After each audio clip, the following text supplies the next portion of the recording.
Okay mga anak, pumila kayo. Ibibigay ko rin mga pamasko nyo. Hi, Nay! Aba, unang-una sa pila ang pinakatamad, walang silbi at puro jowa ang kinaatupag.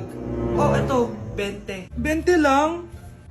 Hi, Nay! Ah, ang pinakamaganda at pinakamatalino kong anak. Para sa'yo, 100. Thank you, Nay! Hi, Nay. Oh, eto, 20. Puro lang naman papogit, pasikat ginagawa mo.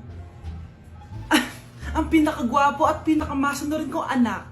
At dahil dyan, meron kang 100. Ayan mga anak, nabigay ko rin mga pamasko nyo. Ano naman yung mga bibigay nyo sa akin? Sino ba naman ako, diba? Ah, na ito po regalo ko sa inyo. Sukli po yan sa 20 na binigay nyo sa akin. Sukli? Ah, na, yung regalo ko po sa inyo, yung perfect score ko sa quiz. Perfect?